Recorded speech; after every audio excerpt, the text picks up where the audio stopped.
وجدان اور صوفیہ نے خاموش نگاہوں کا تبادلہ کیا اور پھر وہ صوفیہ کی پریشانی سمجھ کر سر ہلاتا ہوا ناظرین کے کمرے میں چلا آیا تھا۔ وہ حسب معمول اسٹڈی ٹیبل پر بیٹھی اپنے کام کرنے میں مصروف تھی۔ وہ آہستہ سے اس کے پاس چلا آیا۔ پھپھو، آپ ٹھیک ہیں؟ ناظرین نے گہرا سانس لے کر چہرہ اٹھائے بغیر کہا تھا۔ مجھے فرق نہیں پڑتا وجدان، جب تک وہ ہمارے گھرانے کو نقصان پہنچانے سے باز رہیں گے تب تک مجھے ان سے کوئی مسئلہ نہیں۔ وجدان اس کے پیچھے بیڈ پر بیٹھ گیا تھا۔ سیاہ مال ماتھے پر گر رہے تھے اور بٹن شرٹ کے ساتھ جینس پہنے وہ بہت پیارا لگ رہا تھا۔ مجھے لگا آپ ہرٹ ہوئی ہیں۔ کیا فرق پڑتا ہے؟ وہ اب بھی بنا سر لیے کام میں مصروف رہی۔ آپ کے ہرٹ ہونے سے دادی بھی ہرٹ ہوتی ہیں۔ ہمیں اب اس رویے کی عادت ڈال لینی چاہیے۔ بار بار کی اذیت سے بہتر ہے کہ انسان سب کو عادت بنا لے۔ تکلیف کبھی عادت نہیں بن سکتی پھپھو، یہ ہمیشہ نئے سرے سے اذیت ناک ثابت ہوتی ہے، اس کے لیے بھی جو دن رات ظلم کا سامنا کرتا ہو۔ جب اس کے علاوہ ہمارے پاس کوئی راستہ نہیں تو کیا کیا جا سکتا ہے سہنے کے علاوہ؟ اس کے جواب پر وجدان خاموش ہو گیا تھا۔ نازنین غلط نہیں کہہ رہی تھی۔ اگلی ہی پل وہ کرسی پر اس کے سامنے گھومی تو اس نے چہرہ اٹھا کر اسے دیکھا۔ چھوڑو ان باتوں کو، یہ بتاؤ تمہاری تیاری کیسی چل رہی ہے امتحانات کی؟ اس کے بعد تمہارا انٹری ٹیسٹ بھی تو ہے۔ وہ سب تو ٹھیک جا رہا ہے لیکن اندر کہیں مجھے ڈر ہے کہ میرا انتخاب نہیں ہوگا۔ اگر ایسا ہوا تو میں کیا کروں گا پھپھو؟ اتنی محنت کے بعد بھی اگر میں وہ ایک ٹیسٹ پاس کرنے کے قابل نہ بن سکا تو؟ اس کی آواز میں خوف کے آثیر جڑ پکڑنے لگے تھے۔ ہر اس طالب علم کی طرح جو میڈیکل کے امتحانات کی تیاری کرتے وقت ہزاروں وہموں کا شکار ہوا کرتا ہے۔ اس نے گہرا سانس لے کر اسے دیکھا۔ اگر تم میں اس کی تیاری کرنے کی ہمت ہے تو تم میں اسے پاس کرنے کی بھی ہمت موجود ہوگی وجدان۔ اور دنیا ایک انٹری ٹیسٹ کے گرد نہیں گھومتی۔ اگر تم یہ نہیں کر سکتے تو کچھ اور کر لوگے۔ تم بیکار نہیں ہوگے۔ تمہارے لیے یہی تسلی کافی ہونی چاہیے۔ جیسے میں جانتی تھی کہ اتنے تنگ حالات میں جان مار کر پڑھنے کے بعد بھی مجھے کوئی اونچا عہدہ نہیں ملے گا، لیکن میں کہیں اندر یہ بھی جانتی تھی کہ میں بیکار نہیں ہوں گی۔ وہ اس کی بات سے اپنے خوفزدہ کر دینے والے آثیب نہیں بھول پا رہا تھا، لیکن پھر بھی سر اس بات میں ہلا کر اس کی نصیحت کو قبول کرنا ہی اسے درست لگا تھا۔ کبھی کبھی مجھے بہت ڈر لگتا ہے، ہو سکتا ہے کہ میں بابا کی طرح بیکار ہو جاؤں۔ ایسا بھی تو ہو سکتا ہے نا؟ نازنین اس کی بات پر آبرو ناگواری سے سکیڑ کر پیچھے ہو بیٹھی تھی۔ اسے جیسے طلحہ کے ذکر نے ڈنگ مارا تھا۔ سوچنے کو اور کہانیاں بتانے کو تو کچھ بھی ممکن ہے، لیکن مثبت سوچنا ہی منفی رویے کو ختم کرتا ہے۔ تم اگر ایسے سوچتے رہو گے تو شاید واقعی بھائی جیسے بن جاؤ گے۔ جانتے ہو تمہاری ہر سوچ کا تمہاری جسم پر اثر ہوتا ہے۔ ہر سوچ پر تمہارا جسم حرکت کرنے کے لیے تیار رہتا ہے۔ اگر تم نے ان ٹاکسک خیالات کو نہیں جھٹکا تو شاید یہ سب تمہارا حصہ بن جائے۔ کیا تم اپنے بابا جیسے بننا چاہتے ہو؟ وجدان کی آنکھیں خوف سے لمحے بھر کو پھیل سی گئی تھی۔ وہ اس بارے میں سوچنا تک نہیں چاہتا تھا۔ کیا جو تکلیف طلحہ نے نازنین کو دی تھی وہی تکلیف وہ بھی اسے دینے کا مرتکب ہو سکتا تھا؟ اس نے اندر جمع ہوتے بوجھ کو سانس کے ساتھ باہر نکالنے کی کوشش کی تھی۔ اب اپنے اوپر توجہ دو اور کچھ بھی منفی سوچے بغیر خود کو نئے سرے سے ریچارج کرو۔ جب بھی کہیں درمیان میں راستہ تنگ یا پھر عبور کرنے کے قابل محسوس نہ ہو تو سفر دوبارہ سے شروع کرنا چاہیے۔ خوف کو صرف ایک چیز ختم کرتی ہے، اس کا سامنا کرنا۔ وہ اگلے ہی پل اپنی کرسی پر گھوم کر پھر سے کام میں مصروف ہو گئی تھی اور وجدان چند پل بعد اس کے کمرے سے اٹھایا تھا۔ شاید اسے اپنا سفر دوبارہ سے شروع کرنا چاہیے تھا۔ وہ کیوں اس راستے کو عبور کرنا چاہتا تھا؟ اس جواب میں اس کی رہائی پوشیدہ تھی۔ حرم شاور لے کر تازہ دم ہوا کمرے میں کا دروازہ بند کرتا باہر نکل رہا تھا۔ تازہ دھلے بالوں کو پیچھے جمائے وہ جینس کی جیب میں ہاتھ ڈالے شاید اپنا موبائل برآمد کر رہا تھا۔ دفعتاً اپنے کمرے کا دروازہ پار کرتے سہیل کی نگاہ اس پر پڑی۔ ان دونوں کے درمیان تناؤ کی کیفیت پہلے سے کہیں زیادہ محسوس ہونے لگی تھی۔ اس نے ایک نگاہ ان پر ڈالی اور پھر جو ہی پلٹنے لگا تو ان کی آواز پر ٹھہر سا گیا۔ وہ اس کے قریب چلے آئے لیکن حرم ان کی جانب نہیں گھوما۔ یہ تم کیا حرکتیں کر رہے ہو آج کل؟ آپ جانتے ہیں تو پھر کیوں پوچھ رہے ہیں؟ پلٹے بغیر اس نے کہا تو انہوں نے اسے بازو سے جکڑ کر اپنی جانب گھمایا۔ ان کی آنکھوں میں سختی تھی۔ اپنے اعمال کے نتائج بھگتنے پڑیں گے تمہیں، یاد رکھنا۔ یہ بات مجھے برسوں سے یاد ہے، بلکہ یہ بات ہر انسان کو یاد ہوتی ہے، لیکن وہ پھر بھی مجھے عادت سے مجبور ہو کر سب کچھ اندھوں کی طرح کرتا چلا جاتا ہے۔ کیا ہم سب انسان ایسے ہی کام نہیں کرتے؟ تمہاری یہ سرکش زبان اور بیہودہ اعمال کسی دن تمہیں بہت بڑی تکلیف سے دوچار کریں گے حرم۔ آپ مجھے وہ سب باتیں کیوں بتا رہے ہیں جو میں پہلے سے جانتا ہوں؟ سہیل کی بھوری آنکھوں میں موجود سختی اب کے کاٹ میں بدلنے لگی تھی۔ وہ 2 قدم اس کے قریب چلے آئے۔ ان دونوں کا قد برابر اور دراز تھا۔ ان دونوں کی آنکھیں بھی ایک دوسرے کا عکس تھیں، بھوری، کان جیسی، لیکن نرمی سے خالی۔ میں اگر کچھ بول نہیں رہا تو اس کا مطلب یہ نہیں ہے کہ میں بول نہیں سکتا۔ تم آج اور اسی وقت اپنی ماں سے، اپنی مامی اور ماموں سے، ابھیا سے، ہر اس شخص سے معافی مانگو گے جس کے ساتھ تم جانوروں والا سلوک کر چکے ہو، ابھی اور اسی وقت۔ اس کی بھوری آنکھوں میں ہلکی سی جنبش بھی نہ ابھری۔ سہیل کا ایسا رویہ اس کے لیے غیر متوقع نہیں تھا۔ وہ اپنا نرم و شفیق باپ کا لبادہ اس کے سامنے کئی بار پہلے بھی اتار چکے تھے، اور اسے ان کے ان دونوں کرداروں سے نفرت تھی۔ اسے اپنے باپ سے نفرت تھی۔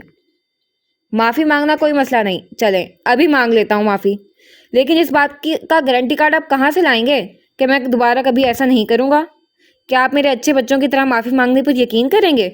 اتنے بے وقوف ایسے آپ لگتے تو نہیں ہیں، اور مجھ سے میرے اعمال کی معافی منگوا کر آپ جو اپنا کاروباری تعلق سنبھالنا چاہتے ہیں اس سے میں بے خبر نہیں ہوں، لیکن آپ ان لوگوں سے ان کی زیادتیوں کی معافی کیسے منگوائیں گے بابا؟ میں کسی کی زیادتیوں کا ٹھیکیدار نہیں ہوں، اور تم جو میرے پیٹ پیچھے کر رہے ہو مجھے اس سے بھی بے خبر مت سمجھو۔ تم جاوید کی بیٹی کے لیے جو کچھ کر رہے ہو اور جیسے کر رہے ہو وہ میری نگاہوں سے پوشیدہ نہیں ہے۔ تم نے اس لڑکی کے لیے رمیز کے پرانے ملازم کو پیٹا اتنی بری طرح کہ وہ بولنے کے قابل نہیں رہ سکا۔ تم نے اس کے لیے یونین انتظامیہ سے پنگا لیا۔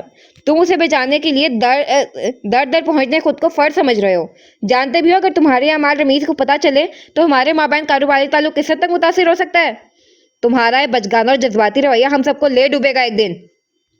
مجھے ڈوبنے سے فرق نہیں پڑتا، اور جتنی بھی اطلاعات آپ کو اپنے اس ذاتی ملازم سے موصول ہو رہی ہیں اسے بس میرا ایک پیغام دے دیں بابا، کہ اگر وہ کبھی حرم کی پکڑ میں آیا تو کبھی کسی کو ٹیل کرنے کے قابل نہیں رہ سکے گا۔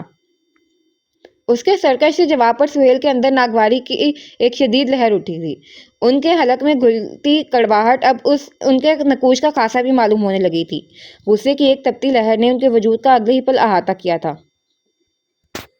اپنے باپ کو دھمکا رہے ہو؟ وہ اس پر دھیمی آواز میں گرائے تو اس نے سرد نگاہیں ان پر جمائیں۔ میں آپ کو دھمکا نہیں رہا ہوں بلکہ بتا رہا ہوں آپ کے اعمال کے نتائج۔ وہ پلٹنے ہی لگا تھا کہ سہیل نے اسے سختی کے ساتھ بازو سے تھام کر ایک جھٹکے سے اپنی جانب گھمایا۔ ان کے دانت جمے تھے اور تیش کے باعث ماتھے کو جاتی رگ پھڑک رہی تھی۔ اگر میں تمہیں ابھی اپنے آفس اور گھر سے بے دخل کر دوں تب کہاں جائے گی تمہاری اکڑ؟ کیا میرے اس دیے گئے اسٹیٹس کو شال زندگی اور رتبے کے علاوہ تمہارے پاس کچھ ہے؟ اپنی جگہ یاد رکھو۔ جس کچرے کے ڈھیر سے لا کر میں تمہیں اس گھر میں جگہ دی تھی اسے یاد رکھو۔ اپنی جگہ بھولنے والوں کے لیے زمین اور آسمان دونوں تنگ کر دیے جاتے ہیں۔ مجھے مت اکساؤ کہ میں تمہیں اس بھری دنیا میں ایک بار پھر سے تنہا کر دوں حرم، کیونکہ میں ذرا سا ٹھہر کے استاذہ سے اس کی گلابی پڑتی آنکھوں میں دیکھا، پھر آہستہ سے اپنی بات مکمل کی۔ ایسا کر سکتا ہوں۔ وہ اپنی ہی جگہ ہی جمع رہ گیا تھا، بالکل خاموشی سے سہیل کا سرخ پڑتا چہرہ دیکھے گیا، جیسے اسے ان سے ایسی بے رحمی کی توقع نہیں تھی، لیکن وہ اب دھول میں ہٹا وہ بچہ نہیں تھا۔ وہ اس بچے کو کہیں بہت پیچھے چھوڑ آیا تھا۔ اس نے مسکرا کر چہرہ دوسری جانب پھیرا تو سہیل کے چہرے پر ناسمجھی سی ابھری۔ اگلے ہی پل اس نے اپنا چہرہ دوبارہ سے ان کی جانب گھمایا تھا۔ آپ کو کیا لگتا ہے کیا میں بغیر پلان کے یہاں آیا تھا؟ میں ایک بدذات انسان کا بیٹا تھا تو مجھے محتاط رہنا تھا۔ گھر، اسٹیٹس، کاروبار، زندگی۔ وہ انگلی پر ان کی جانب سے دی گئی تفصیل گنتا ہنسا تھا۔ اس کی ہنسی میں کاٹ تھی جس نے سہیل کے ماتھے پر ڈلا ہر بل ڈھیلا کر دیا تھا۔ نکالیں مجھے ان سب سے اور پھر دیکھیں کہ میں اس دنیا میں کیسے سروائیو کرتا ہوں۔ اس غلط فہمی سے نکل آئیں کہ اب مجھے آپ کی ضرورت ہوگی۔ آپ کی ضرورت جب تھی تب آپ نہیں تھے، اب آپ ہیں تو آپ کی ضرورت نہیں رہی۔ آپ کا بزنس مجھے نہیں چاہیے، آپ کا گھر مجھے دلچسپی نہیں، آپ کی زندگی میرے لیے معنی نہیں رکھتی، اور اسٹیٹس مجھے ایسی کسی بکواس چیز میں کبھی انٹرسٹ نہیں رہا۔ آئندہ اگر مجھے الفاظ سے زخمی کرنے کے بارے میں سوچیں گے تو یاد رکھیں کہ میں آپ کو آگے سے اتنے ہی زخم دوں گا، کیونکہ حرم آپ کا وہ بیٹا ہے جس میں آپ کو اپنا عکس نظر آتا ہے، اور جانتے ہیں کیا، اپنا عکس سب سے زیادہ بھیانک ہوتا ہے جب اس میں روح کی بدصورتی وضاحت سے دکھائی دینے لگے۔ اسی کے ساتھ وہ پلٹا اور پھر زینے اترتا چلا گیا۔ سہیل اپنی جگہ ہی جم گئے تھے، ان میں سانس تک لینے کی ہمت نہیں رہ سکی تھی۔ حرم ان کا عکس تھا، ایک بھیانک عکس۔ اس نے زینوں سے اتر کر ایک نگاہ روہیلا پر ڈالی جو لاؤنج میں براجمان فون پر شائستہ سے ہی محو گفتگو تھی۔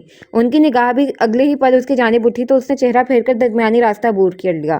ناظرین کا بدلہ تو اس نے لے لیا تھا، لیکن اس کے نتائج بہت پیچیدہ ثابت ہو رہے تھے۔ اسے اپنے نام کی فکر نہیں تھی، لیکن وہ اس کا نام بدنام نہیں کرنا چاہتا تھا۔ شائستہ نے اپنی جانب کی کہانی جس طرح سے شازیہ کے کوچ گزار کی تھی اس سے وہ بخوبی واقف تھا۔ یقیناً اس عورت نے اپنے کیے کی تفصیل حذف کر کے محض اس کی جانب کی کہانی اپنے ہی انداز میں پیش کی ہوگی۔ اس نے گہرا سانس لیا اور پھر اپنی کار کی جانب بڑھایا۔